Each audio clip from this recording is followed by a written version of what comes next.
ಸ್ವಚ್ಛತೆ ಮಾಡುವವರಿದ್ದಾರೆ ಎಂದು ಸಾರ್ವಜನಿಕರು ಸುಮ್ಮನಿರುವುದಲ್ಲ. ನಗರವನ್ನು ಸ್ವಚ್ಛವಾಗಿಡುವಲ್ಲಿ ನಾಗರಿಕರ ಪಾತ್ರವು ಮಹತ್ವವಾಗಿದೆ. ನಾಗರಿಕರ ಕರ್ತವ್ಯವೂ ಇದೆ. ಮನೆಯ ಕಸವನ್ನು ರಸ್ತೆ ಬದಿ ಎಸೆಯುವುದಲ್ಲ. ಇದಕ್ಕಾಗಿ ನಾಗರಿಕರಿಗೂ ಕೌನ್ಸಿಲಿಂಗ್ನ ಅವಶ್ಯಕತೆ ಇದೆ. ರಸ್ತೆ ಬದಿ ತ್ಯಾಜ್ಯ ಎಸೆಯುವವರ ವಿರುದ್ಧ ಕ್ರಮ ಕೈಗೊಳ್ಳಬೇಕು. ಸ್ವಚ್ಛತೆಯ ಬಗ್ಗೆ ಸಾರ್ವಜನಿಕರು ಮಾಹಿತಿ ಪಡೆದುಕೊಳ್ಳಬೇಕಾದ ಅವಶ್ಯಕತೆ ಇದೆ ಎಂದು ಶಾಸಕ ಅಶೋಕ್ ಕುಮಾರ್ ರೈ ಹೇಳಿದರು. ಅವರು ಪುತ್ತೂರಿನ ಪುರಭವನದಲ್ಲಿ ನಡೆದ ಪೌರ ಕಾರ್ಮಿಕರ ದಿನಾಚರಣೆಯನ್ನು ಉದ್ಘಾಟಿಸಿ ಮಾತನಾಡಿದರು. ಪ್ರತಿದಿನ ಬೆಳಿಗ್ಗೆ 5 ಗಂಟೆಗೆ ಎದ್ದು ಸ್ವಚ್ಛತೆ ಮಾಡುವವರು ಪೌರ ಕಾರ್ಮಿಕರು. ಅವರಿಗೆ ನಮನ ಕೊಡುವವರು ಕಡಿಮೆ. ಪೌರ ಕಾರ್ಮಿಕರನ್ನು ಕೀಳು ಮನೋಭಾವನೆಯಲ್ಲಿ ಕಾಣಬಾರದು. ಅವರಿಗೆ ಸಮಾಜದಲ್ಲಿ ಗೌರವ ಕೊಡುವ ಕೆಲಸವಾಗಬೇಕು. ಅವರು ಮಾಡುವ ಕೆಲಸ ದೇವರ ಕೆಲಸವಾಗಿದ್ದು ಸಮಾಜಕ್ಕೆ ಅರ್ಪಣೆ ಮಾಡುವ ಕೆಲಸವಾಗಬೇಕು ಎಂದರು. ಪೌರ ಕಾರ್ಮಿಕರು ಅಂತ ಹೇಳಿದರೆ ಅವರ ಮಹತ್ವ ಎಷ್ಟೋ ಜನರಿಗೆ ಗೊತ್ತಿಲ್ಲದೆ ಇರಬಹುದು. ನಾವು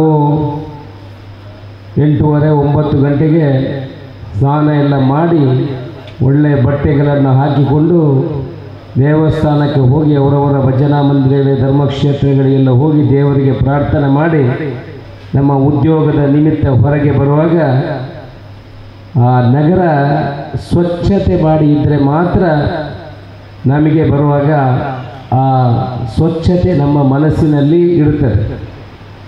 ನಾವು ಬರುವಾಗ ಎಲ್ಲ ಕಡೆ ಕಸ ತುಂಬಿಕೊಂಡಿದ್ರೆ ಏನಾಗ್ತದೆ? ಬೆಳಿಗ್ಗೆ ಬರುವಾಗಲೇ ನಮಗೆ ಅವತ್ತು ಕೆಲಸ ಮಾಡಲಿಕ್ಕೆ ಯಾವುದೇ ಮನಸ್ಸಿರುವುದಿಲ್ಲ. ನಮ್ಮ ನಗರದ ಬಗ್ಗೆ ನಮಗೆ ಮನಸ್ಸಿನಲ್ಲಿ ನೋವಾಗ್ತದೆ. ನಮ್ಮ ಜನಪ್ರತಿನಿಧಿಗಳಿಗೆ ನಾವು ಬೈದುಕೊಂಡು, ಅಧಿಕಾರಿಗಳಿಗೆ ಬೈದುಕೊಂಡು ಬರ್ತೇವೆ. ಆದರೆ ಸ್ವಚ್ಛತೆ ಇದ್ದರೆ ನಮ್ಮ ಮನಸ್ಸು ಕೂಡ ಸ್ವಚ್ಛ ಆಗ್ತದೆ. ಕೆಲಸ ಮಾಡಲಿಕ್ಕೆ ಒಳ್ಳೆಯ ಮನಸ್ಸು ಕೂಡ ಬರ್ತದೆ.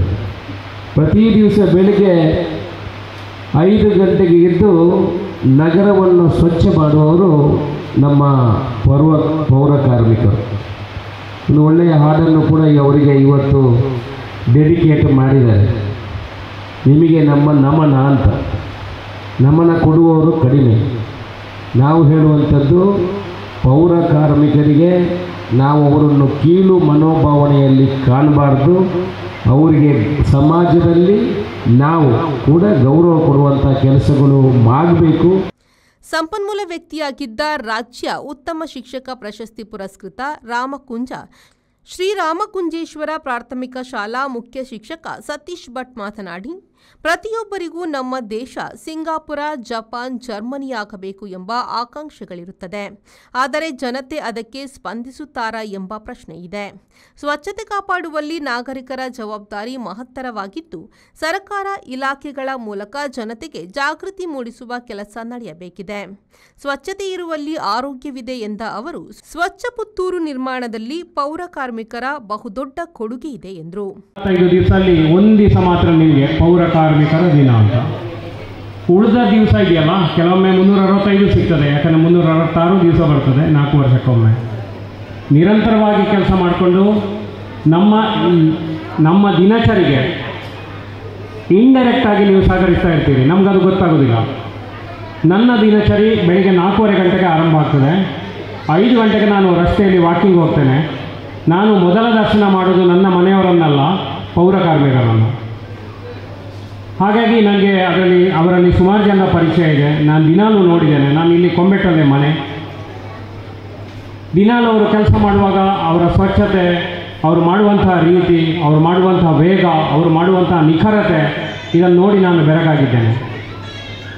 ಎಷ್ಟೋ ಸಲ ನಾವು ಆಲೋಚನೆ ಮಾಡ್ತೇವೆ, ನಮ್ಮ ದೇಶ ಸಿಂಗಾಪುರ ಆಗಬೇಕು, ನಮ್ಮ ದೇಶ ಜರ್ಮನಿ ಆಗಬೇಕು, ನಮ್ಮ ದೇಶ ಜಪಾನ್ ಆಗಬೇಕು, ನಮ್ಮ ದೇಶ ಕುವೈಟ್ ಆಗಬೇಕು ಅಂತ. ಆದರೆ ಸ್ವಚ್ಛತೆ ವಿಷಯಕ್ಕೆ ಬಂದಾಗ ಆಗಬೇಕು ಅಂತ ಬಯಸ್ತೇವೆ. ಆದರೆ ಜನರು ಅದಕ್ಕೆ ಸ್ಪಂದಿಸ್ತಾರ ಅಂತ ಪ್ರಶ್ನೆ.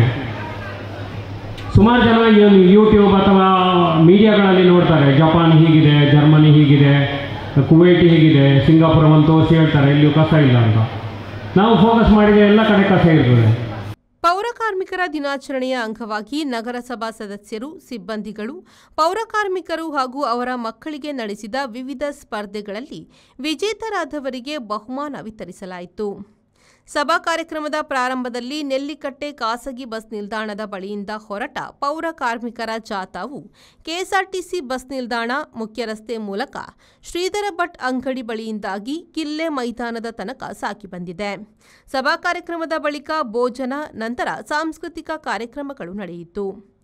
ಅಧ್ಯಕ್ಷತೆ ವಹಿಸಿದ್ದ ನಗರಸಭಾ ಅಧ್ಯಕ್ಷೆ ಲೀಲಾವತಿ ಅಣ್ಣುನಾಯ್ಕ, ನಗರಸಭೆಯ ಪೌರಾಯುಕ್ತೆ ವಿದ್ಯಾ ಎಸ್ ಕಾಳೆ, ಉಪಾಧ್ಯಕ್ಷ ಬಾಲಚಂದ್ರ ಕೆಮ್ಮಿಂಚೆ, ನಗರಸಭಾ ಸ್ಥಾಯಿ ಸಮಿತಿ ಅಧ್ಯಕ್ಷ ಸುಂದರ ಪೂಜಾರಿ ಬಡಾವು ಉಪಸ್ಥಿತರಿದ್ದರು. ಅನೀಶ್, ವಿ4 ನ್ಯೂಸ್, ಪುತ್ತೂರು.